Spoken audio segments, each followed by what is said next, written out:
İstanbul Sözleşmesi'nin asıl adı, kadına yönelik şiddet ve aile içi şiddetin önlenmesi ve bunlarla mücadeleye dair Avrupa Konseyi Sözleşmesi'dir.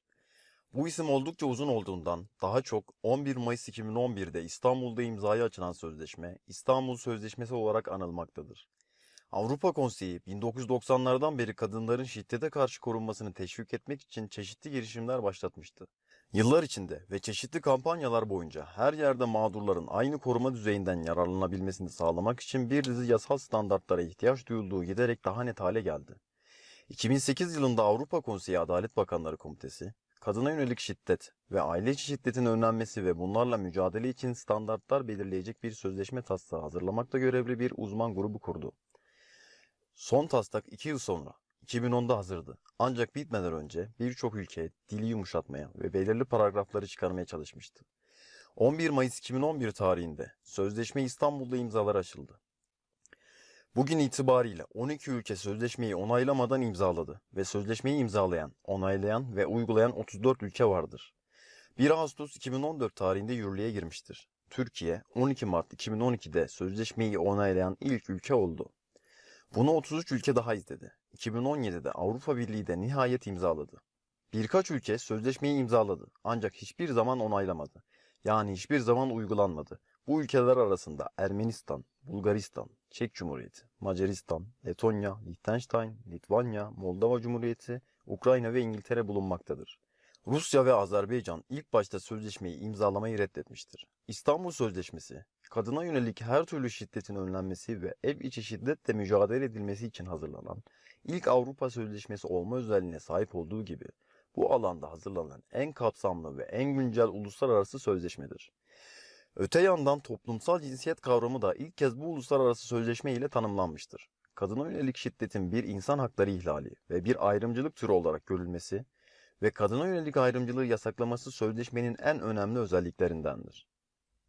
Sözleşmenin kapsamının belirtildiği 2. madde, tanımlarının yapıldığı 3. madde ve ayrımcılık yasağı getiren 4. madde birlikte yorumlandığında, yaygın kanının aksine İstanbul Sözleşmesi'nin yalnızca kadınları koruyan bir sözleşme olmadığı, sözleşmenin ev içi şiddete maruz kalan tüm bireyleri korumaya hedeflediği görülmektedir.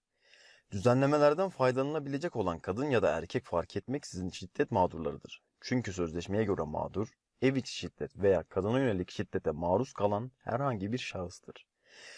Kadına yönelik şiddetin ve kadın cinayeti vakalarının günden güne istikrarlı bir şekilde artış gösterdiği ülkemizde, son dönemde iktidar partisi mensupları Türkiye'nin İstanbul Sözleşmesi'nden çekilmesini gerektiğini dile getirmektedir. Toplumsal cinsiyet ile cinsel yönelim kavramları üzerinden başlatılan tartışmaların, sözleşmenin Türk aile yapısına uymaması, aile birliğini tehdit etmesi, eşcinselliği özendirmesi ya da meşrulaştırması gibi gerçek dışı ve asılsız iddialardan öteye geçmediğini söylemek mümkündür. İstanbul Sözleşmesi'nde aile kavramını reddeden, aileyi parçalamayı hedefleyen hiçbir hüküm bulunmamaktadır. Sözleşmenin yegane amacı, kadın haklarının insan hakları olduğunun benimsenmesi, kadınlara yönelik şiddetin ve ev içi şiddetin engellenmesi ve şiddet ile mücadele edilmesidir. Avrupa Konseyi Parlamenterler Meclisi'ne göre İstanbul Sözleşmesi, daha yüksek yasama ve politika standartlarının birkaç ülkede ulusal hukuka getirilmesi nedeniyle halihazırda somut bir etkiye sahip olmuştur ve genel olarak mağdurlar ve toplum arasında farkındalık yaratmıştır. Bir raporda, Karadağ gibi bazı ülkelerde sözleşmenin kadınları koruyan yasama organı üzerinde olumlu bir etkisi olduğu belirtildi. Ancak demokratik kurumlar ve insan hakları ofisi raporuna göre iyileştirilmesi gereken yerler var. Avrupa Konseyi Parlamenterler Meclisi ayrıca İstanbul Sözleşmesi'nin aile içi şiddet konusunda farkındalığın artmasına ve mağdurların eğitimine yardımcı olduğuna dikkat çekti. Milletvekilleri bunun konuyla ilgili tartışmayı da teşvik ettiğini söylediler. İstanbul Sözleşmesi'ne göz atmak için açıklamadaki linke tıklayabilirsiniz.